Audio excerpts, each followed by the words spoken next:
Здравствуйте! Мы с вами продолжаем работу над постановлением Европейского суда по правам человека по делу Варданян и Нанушян против Армении. Напомню, что постановление judgment – это окончательное решение по существу дела. Только в постановлении ЕСПЧ может признать нарушение конвенции со стороны государства-ответчика. European Court of Human Rights. Case Law. Unit 4. Фрагмент 4. Exercise 1. Read and translate the text. Application of Article 41 of the Convention. Применение статьи 41 Конвенции. Article 41 of the Convention provides, if the court finds that there has been a violation of the Convention or the protocols thereto, and if the internal law of the high contracting party concerned allows only partial reparation to be made, the court shall, if necessary, afford just satisfaction to the injured party.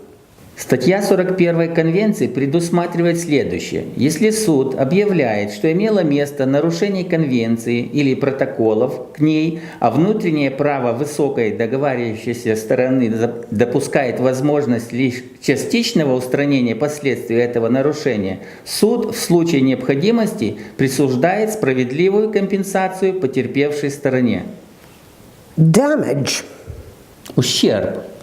In respect of pecuniary damage, the first applicant claimed 1,048,097.55 euros as the value of the expropriated house. Что касается материального ущерба, первый заявитель потребовал 1 048 097 евро 55 центов в качестве оплаты стоимости отчужденного дома. The first applicant submitted that the most appropriate way for the government to redress the pecuniary damage caused as a result of the unlawful dispossession of his plot of land would be to return the land to him. Первый заявитель утверждал, что наиболее приемлемым способом для правительства возместить материальный ущерб, причиненный в результате незаконного лишения права владения земельным участком, было бы вернуть ему землю. He submitted that the land had not yet been alienated to a private entity. Он утверждал, что земля еще не была отчуждена частному юридическому лицу. In the event of the government's not being able to return the land, the first applicant stated that he was willing to consider an award of compensation and claimed a sum of 10,381,842 euros, which, according to him, represented the current market value of the land. В случае, если правительство не сможет вернуть землю, первый заявитель заявил, что он готов рассмотреть компенсацию и потребовал сумму в размере 10 миллионов 381 тысячи 842 евро и 5 центов, которая, по его словам, представляла текущую рыночную стоимость земли. The applicant further claimed 12,000 euros in respect of non-pecuniary damage. В дополнение к этому заявитель потребовал 12 тысяч евро в качестве компенсации морального вреда. The government claimed that the first applicant could not claim compensation for the plot of land since it had never belonged to him.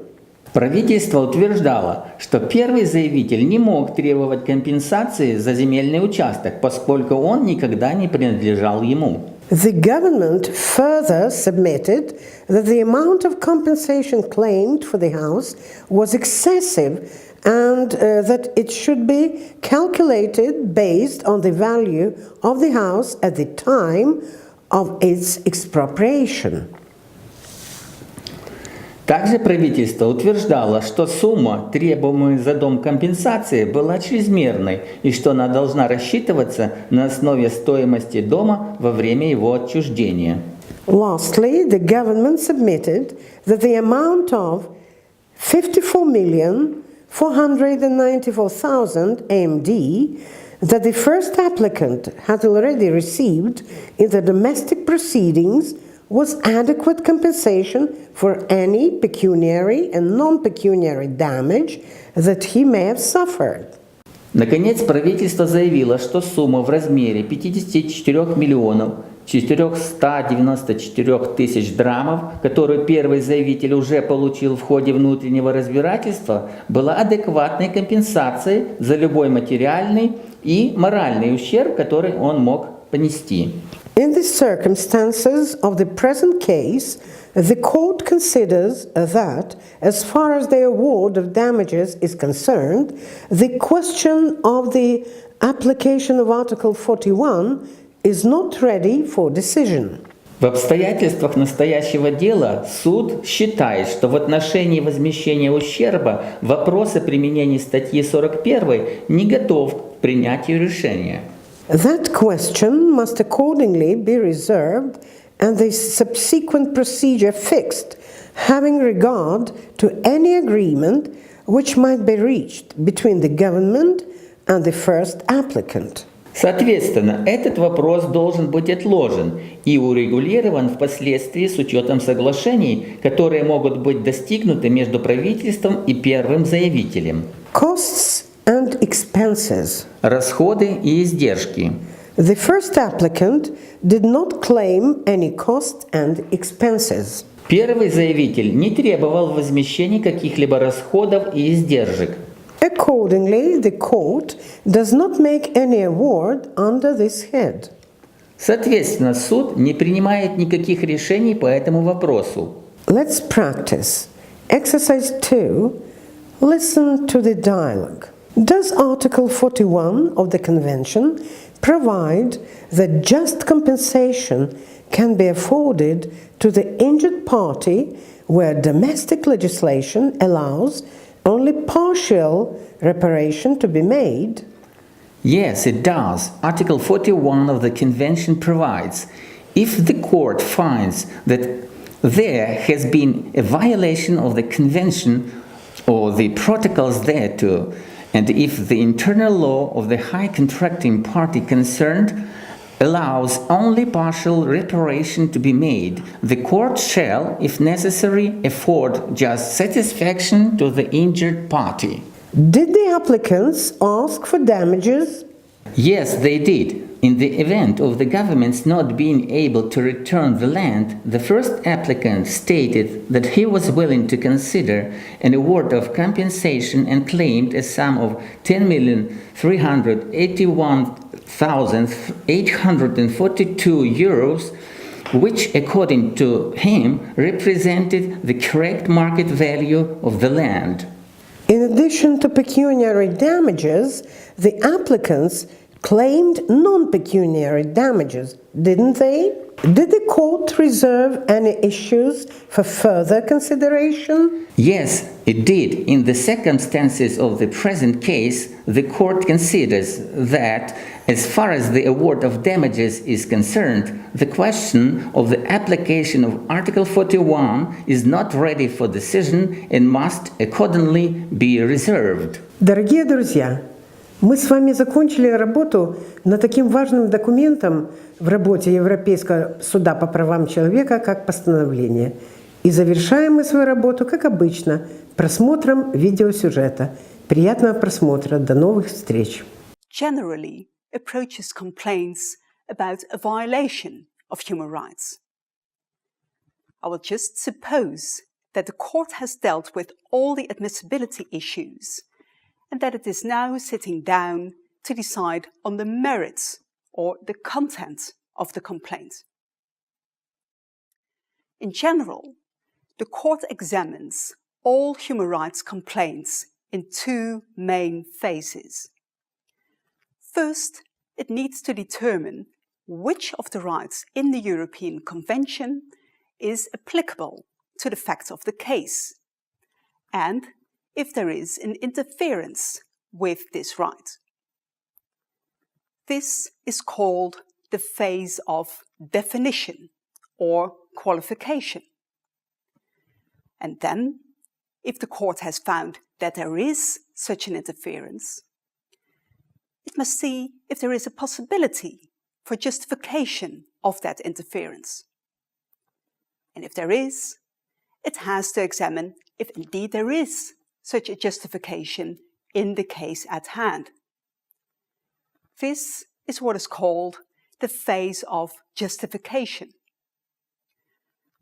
I would like to illustrate these phases, so definition and justification, by using the example of Miss Martin, who is a young Jewish woman living in France. Because of her religious convictions, she only wants to eat so-called glatt meat. That means meat from animals which have been slaughtered according to very strict religious rules. But in France, there is legislation that prohibits the slaughter of animals that not have been stunned first. The result of this is that it is impossible for Miss Martin to obtain the meat that she is allowed to eat. So she now wants to complain to the European Court of Human Rights. In dealing with her complaint, the court first needs to decide if one of the Convention rights is at stake. Probably, Miss Martin will invoke Article 9 of the Convention on the freedom of religion. But does this provision really apply to her case? Article 9 does protect freedom of religion and also the freedom to manifest one's religion. But does it cover religious rituals for slaughter? Some will say that manifestation of religion only relates to direct manifestations, such as religious ceremonies or praying. And even if a wider definition is chosen, you may wonder if just anything that an individual considers an exercise of religion really should be classified as such. For instance, not all Jews regard eating glatt meat as a religious obligation. So clearly, the definition phase has its challenges. In fact, the court rather often finds that the complaint does not fall under the Convention. But in a case similar to that of Miss Martin, the court did find that prohibitions on ritual slaughter do indeed interfere with the freedom to manifest one's religion. But finding such an interference does not yet mean that the Convention thereby has been violated. In order to arrive at that conclusion, the court will first need to deal with the second phase of its review. So the court needs to examine whether there is a possibility of justification of the restriction. It is important to note here that not all rights in the European Convention allow for restrictions or exceptions. As you can understand, there is, for instance, no justification possible for torture or for inhuman and degrading treatment.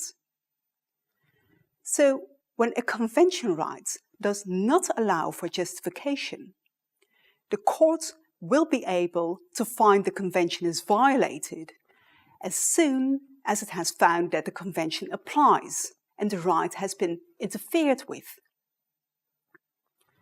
Yet for other human rights, the convention does allow for certain restrictions and exceptions. The case of Miss Martin again provides an example of this. Article 9 of the Convention does not only state the right to freedom of religion in paragraph 1, The second paragraph of this article clearly says that restrictions are allowed as long as they meet the criteria mentioned there.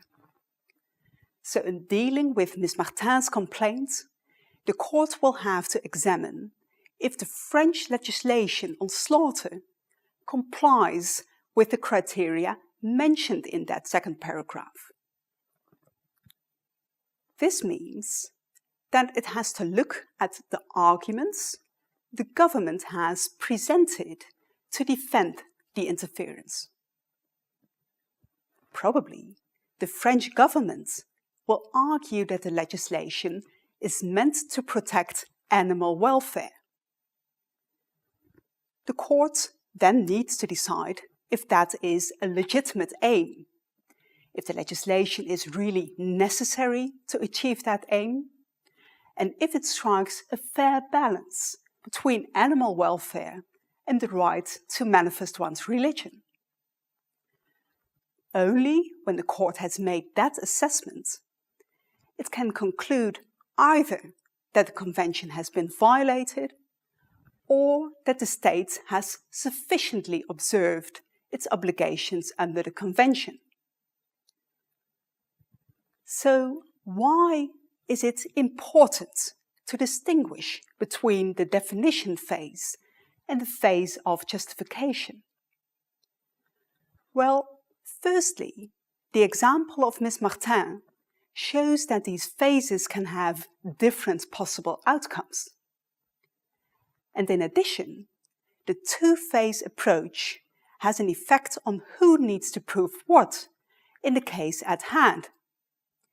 In the definition phase, the applicant, so in our case Ms. Martin, needs to show facts and arguments to convince the court that a convention right really has been interfered with. In the justification phase, the burden of proof shifts to the state. As soon as it is clear that a right has been interfered with, it is up to the state to show that it had good and convincing arguments for doing so. In this phase, the court's assessment will focus on criteria such as the legitimacy of the aim pursued, as well as the necessity and proportionality of the measure. By consistently choosing this two-phase approach, the court can thus effectively probe the reasonableness of restrictions of human rights and opt for a fair division of the burden of proof.